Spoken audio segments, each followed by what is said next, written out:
Bonjour à tous et bienvenue dans cette nouvelle interview. Aujourd'hui, j'ai le plaisir de recevoir Erika. Bonjour Erika. Bonjour Elodie, bonjour à tous, bienvenue.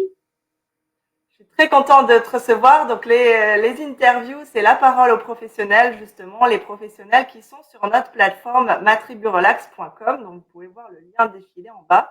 Cette plateforme, justement, qui regroupe des professionnels, des coachs, des thérapeutes, mais aussi des professionnels de l'accompagnement euh, sur différents plans et sur les loisirs des enfants. C'est de ce dont on va parler un peu plus aujourd'hui pour pouvoir diffuser tout un tas de solutions et de services dédiés à l'épanouissement familial. Et aujourd'hui, on va parler un peu plus d'art et on va parler de justement ce merveilleux écosystème que toi tu as créé. Est-ce que tu peux nous en dire un peu plus, Erika, d'abord sur ton parcours, avant de nous parler justement des professionnels que tu regroupes aussi de ton côté, un peu ton parcours, qui tu es et comment tu en es arrivé à créer ta structure. Oui, alors Erika, donc j'habite en région parisienne et je suis maman de deux enfants qui ont 10 et 14 ans, maman solo depuis quelques années parce que je suis séparée de leur papa. Et j'ai travaillé pendant plus de 20 ans en entreprise. J'étais salariée de grosses structures plutôt, avec une partie de mon parcours en communication et la deuxième partie qui était plutôt sur le développement durable.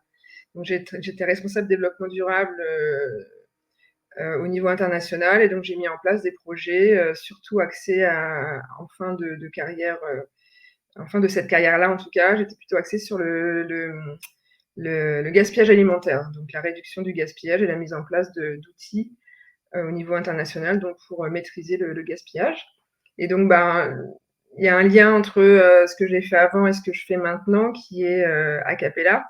C'est que j'ai toujours voulu avoir un métier qui avait du sens. Avant, j'étais plutôt sur la préservation de l'environnement et l'humain m'a toujours intéressée. Je me suis beaucoup intéressée à plein de sujets, que ce soit de la psychologie, le développement personnel, la philo. Voilà, donc j'ai beaucoup de passion à côté, en fait, que je nourrissais à côté. Et puis, je me suis rendu compte que c'était surtout le développement humain qui m'intéressait. Et pourquoi l'art? C'est que je suis une artiste dans l'âme depuis toujours.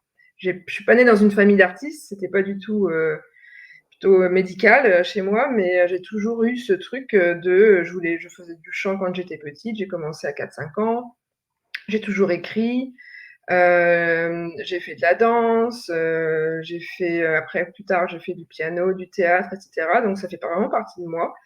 Et depuis tout bout de chou, en fait, mon grand rêve, c'était d'être chanteuse. Donc, je voulais participer à l'école des fans, qui est une émission bien connue en France, et j'ai jamais pu, mes parents n'ont jamais voulu, donc c'était un peu le drame de ma vie. J'ai jamais pu participer à l'école des fans, mais en tout cas, j'ai gardé cette part d'artiste, en fait, toujours à côté que je sois jeune adulte ou après maman, j'ai toujours eu des activités artistiques à côté, notamment la musique.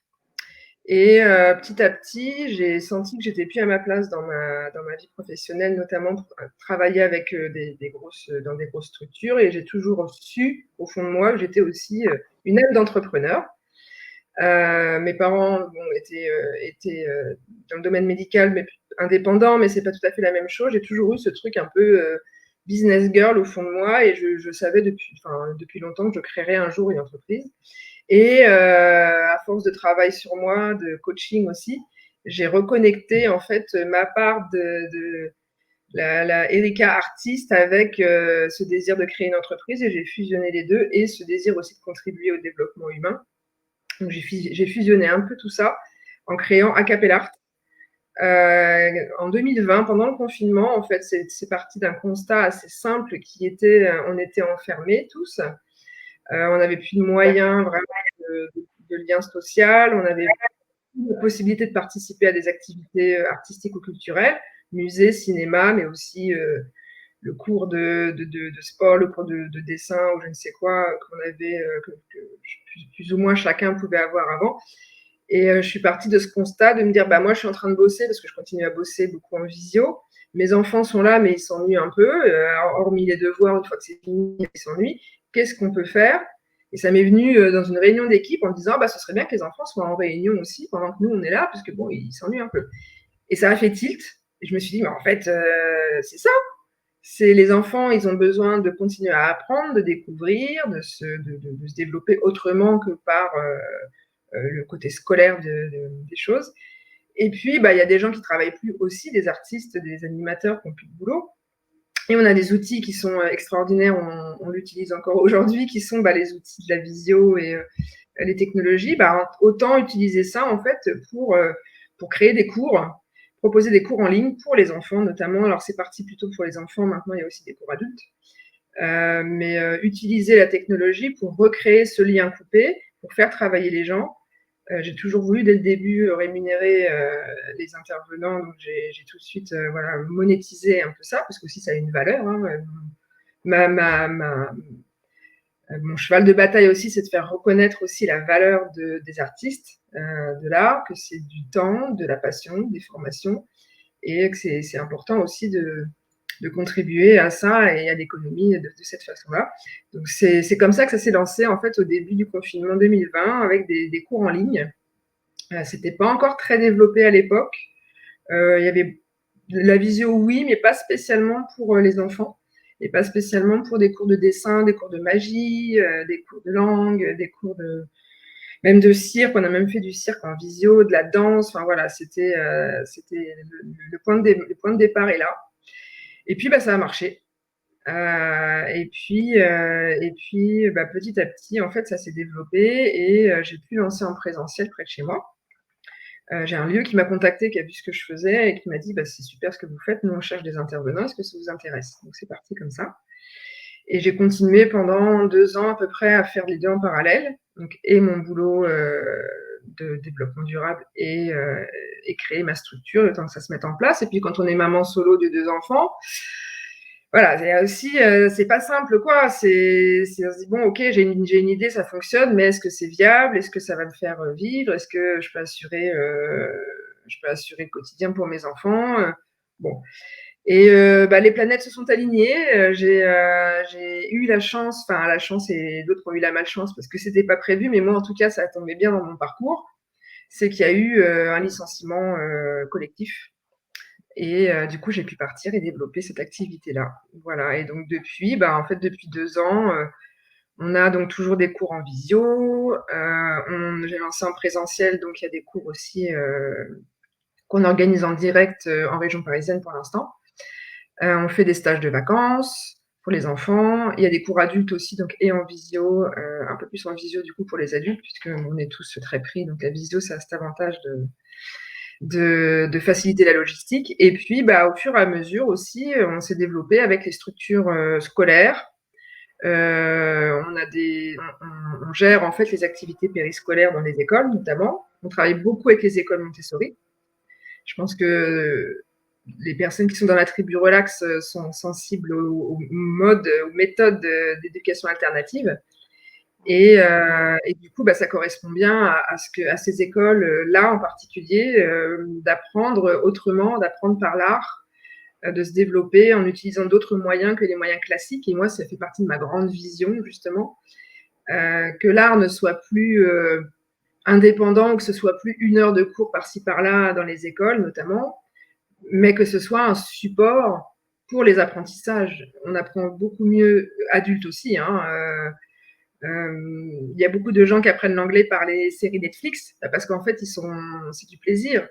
Ils se font plaisir en regardant la série et ils apprennent aussi l'anglais pour ceux qui mettent en VO. Mais donc voilà, c'est ça le postulat, c'est que l'art, notamment, que ce soit la musique, les chansons, le dessin, les loisirs créatifs, le théâtre, le conte, tout, en fait, c'est un support magnifique de développement personnel, de développement humain, et aussi pour apprendre, notamment les langues, c'est super, mais il y a aussi d'autres bénéfices, et ça développe des compétences autres que ce qu'on apprend dans les parcours scolaires classiques, et qui sont essentielles à la vie, en fait. C'est des soft skills, ce qu'on appelle des soft skills, ça développe Ça développe quand c'est moteur, l'équilibre, ça développe des capacités cognitives, ça développe la confiance en soi aussi. Les capacités orales, le théâtre, bon, on sait que c'est un super outil pour parler en public. Enfin voilà, en fait, il y a vraiment beaucoup de bénéfices. Et moi, mon credo, c'est ça, c'est de montrer que c'est important. Dans mon idéal, il faudrait que chaque famille ait un budget alloué à la pratique artistique ou culturelle, tout comme on alloue un budget pour les vacances, par exemple, pour ceux qui peuvent, ou pour, je sais pas, pour un téléphone. Maintenant, les iPhones, ça coûte super cher. Bah, ce budget-là, il peut peut-être aussi être utilisé pour des choses qui sont, en fait, qu'on change un peu les priorités et qu'on se rende compte. Et on l'a vu pendant le confinement, hein, c'était un moment unique, un moment voilà, qui restera dans l'histoire de l'homme. Et finalement, c'est à ce moment-là que les gens se sont rendus compte que une fois qu'on est privé de tout, des sorties, du théâtre, du cinéma, des liens humains aussi, en fait, on se vide. Et donc, c'est ça aussi, c'est au-delà des cours qui sont proposés, c'est vraiment ça qu'il y a derrière et cette grande vision et ce que j'essaye en tout cas d'insuffler. Et il y a beaucoup maintenant de gens qui sont réceptifs à ça. Il y a beaucoup d'écoles, heureusement, qui sont réceptives à ça aussi. Et il y a même autre chose, c'est qu'on travaille beaucoup avec des centres pour. Là, on est avec un centre pour adultes handicapés, par exemple. On travaille aussi avec un centre pour des enfants qui ont des troubles d'apprentissage et qui sont sortis du système scolaire parce qu'ils sont hors case. On n'aime pas tellement les gens hors case. Et donc, ils sont pas adaptés, entre guillemets, pour suivre les enseignements classiques à l'école. Et donc, en fait, ces structures accueillent les enfants qui ont des troubles autistiques ou des troubles du comportement ou autres. Et nous, on travaille avec des centres comme ça aussi, où on a des profs qui vont là-bas donner des cours de théâtre, des cours de chant, des cours de danse, par exemple. Et on voit le bénéfice immédiat. C'est génial, quoi. Ils développent leur confiance en eux, ils sont fiers. Les adultes handicapés qui suivent des cours de danse, à chaque fois que le prof arrive, il est applaudi, il est attendu comme le Messie. Enfin, c'est vraiment un moment de bonheur, ils s'amusent. Et voilà, donc c'est en gros le concept d'Acapella, c'est ce qu'on fait aujourd'hui. C'est super chouette et c'est pour ça en fait qu'on s'est rejoints, c'est pour ces valeurs communes et je trouve ça hyper important parce que j'en parle souvent en plus de l'importance en fait du mouvement et puis de d'autres techniques qui sont pas forcément utilisées à l'école mais qui sont tellement importantes dans les apprentissages.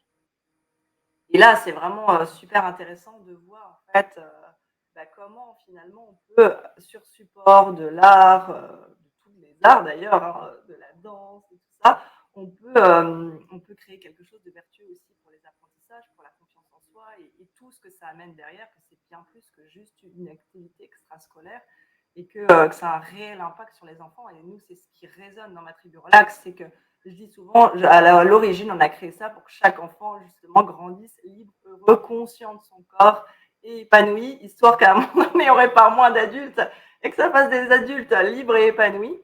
Ouais. Et là, on fait partie, vous pouvez retrouver justement tous ces cours donc en présentiel dans la région parisienne et puis en visio sur notre plateforme. Et puis, il y a sans cesse des nouveautés, puisque tu disais, tu proposes des stages de vacances, il y a sans cesse des nouveautés. Donc, je vous invite vraiment à aller voir ce que propose Erika.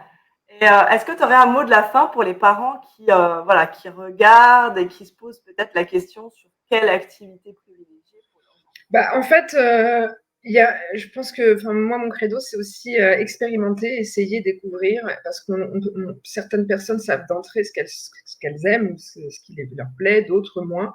Et puis d'autres, en fait, sont aussi un peu comme moi ou comme d'autres, comme mon fils aussi, multipotentiels. Donc, on aime un peu faire beaucoup de choses et j'ai toujours picoré un peu comme ça dans les activités. Et donc, c'est pour ça qu'on propose beaucoup de choses différentes et qu'il y a aussi des langues, parce que j'ai pas précisé, mais pour moi, les langues font partie de la découverte culturelle et du développement aussi, l'ouverture sur le monde. Donc, en fait, voilà, en visio, pour ceux qui sont pas en région parisienne, il y a quand même du choix. Et moi, je vous invite, en fait, on a aussi créé une structure flexible qui n'oblige pas, en fait, à s'inscrire à l'année, parce que ça aussi, c'est un des travers que je vois sur certaines structures où on est obligé de s'inscrire à l'année. Et puis, si l'enfant, il en a marre au bout de 6 mois ou il veut changer, bah, c'est pas possible. Là, l'avantage, c'est qu'en fait, on peut suivre 10 cours de dessin et puis après se dire, bah non, finalement, j'aimerais mieux faire du chant ou apprendre le japonais. Enfin, les langues, après, il faut quand même un suivi parce qu'il y a un certain niveau, mais en tout cas, voilà, c'est possible d'essayer plusieurs choses.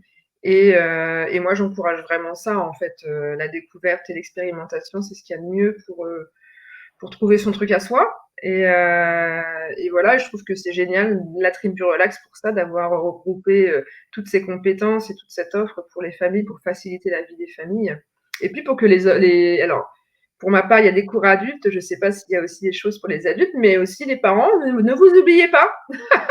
Exactement, parce qu'un parent heureux épanoui fera un enfant épanoui. Donc les parents, ne vous oubliez pas, il y a effectivement tout un tas de propositions justement pour les parents sur la plateforme, parce que c'est important de prendre soin et des parents et des enfants de tout âge, hein, qu'ils soient petits ou plus tard aussi pour les adolescents. Et c'est pour ça qu'on a regroupé tous ces professionnels-là et qu'on a d'ailleurs rajouté cette année des produits aussi écologiques et zéro déchet, puisqu'on est dans les mêmes valeurs, hein. On est dans ces valeurs aussi de respect envers la planète.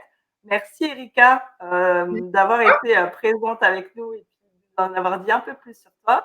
Je vous invite justement à aller expérimenter, à aller découvrir en fait bah, toutes ces pépites qu'il y a sur la plateforme et puis on se retrouve très vite pour une